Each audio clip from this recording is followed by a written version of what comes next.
What do we make of the Raptors after 15 games, and why do they continue to start slow in these games? Hey everyone, welcome to Inside the Raptors. Rob Wong joined alongside by Mike Ganter and Ryan Wolstat of the Toronto SUN. And the Raptors guys 7-8 after 15 games this season, a record that I don't think too many people would be surprised by. They've lost some games they should have won and won some games that they definitely should have lost. Ryan, we'll start with you. What do you make of this team at this point of the year? I guess we don't really know. Like, it's another year. The last few years, they all started about the same record, somewhere a game or two within 500, but not really knowing what you're going to get on any given night.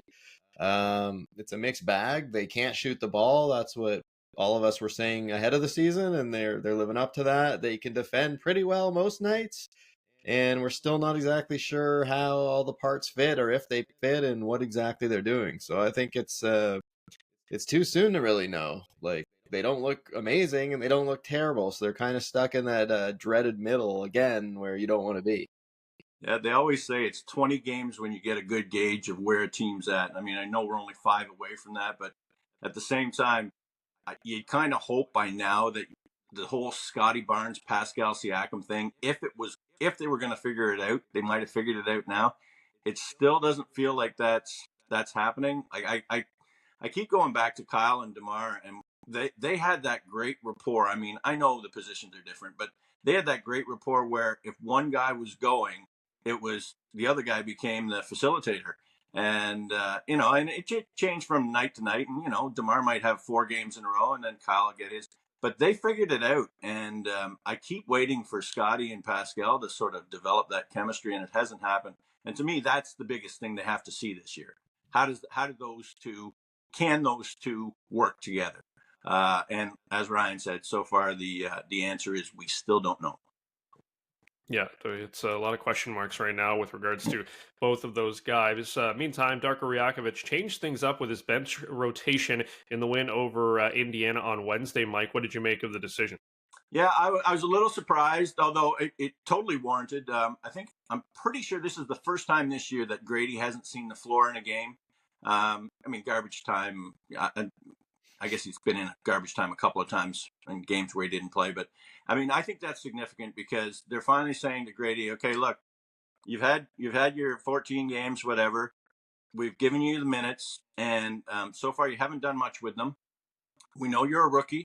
You'll still get your opportunities, but it's not going to come every night. And last night was certainly a game where I don't think you wanted him in that game because you saw Malachi come out, start hitting threes.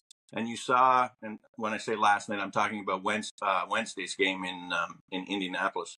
So Malachi comes out, starts hitting threes. You've got Otto Porter out there hitting threes because Precious isn't playing. And you really don't need his skill set. But I thought it was significant that they sat him down for the first time really all year.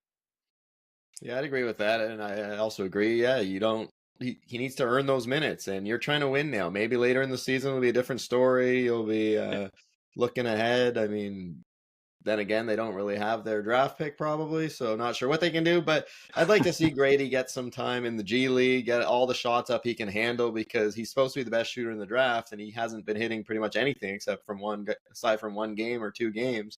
So I'd like to see them let him go down there and just be the guy, even though that's not going to be his role in Toronto.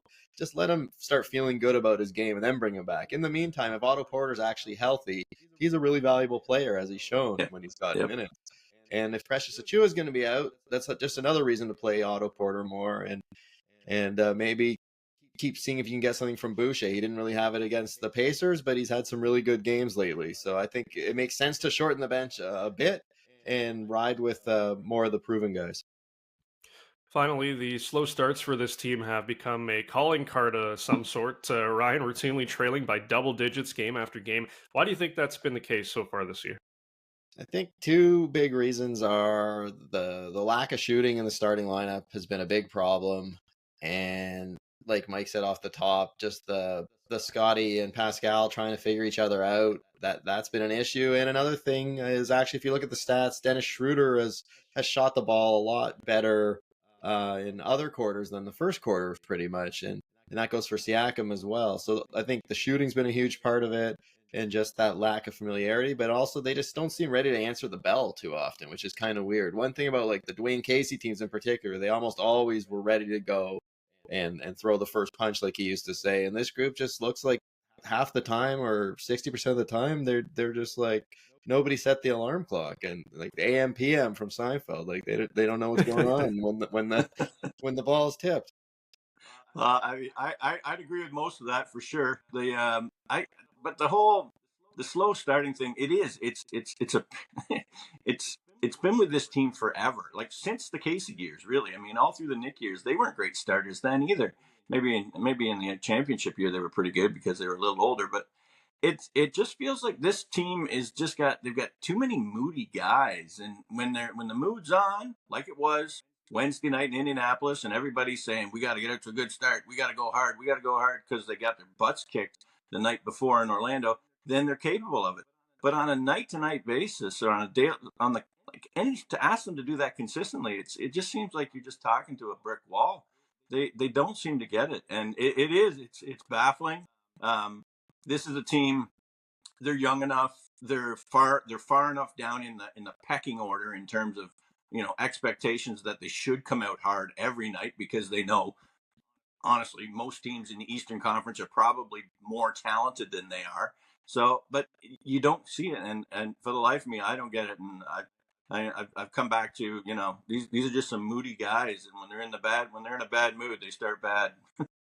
Yeah, I would just It's follow been that even interesting. quickly with the emotions. Like I think it's just emotional guys too. Like they like to get into the game. Like Schroeder, Siakam, Barnes, they like to have stuff going before they really start like really getting into it. So I think Mike's bang on there. It's been an interesting 15 games so far. We'll see how the Raptors fare in the next 15. As always, you can leave your Raptors thoughts in the comments section below or email us at torontoraptors@postmedia.com. For Mike Ganter and Ryan Wolstat, I'm Rob Wong. Thanks for watching, and we'll talk to you next time.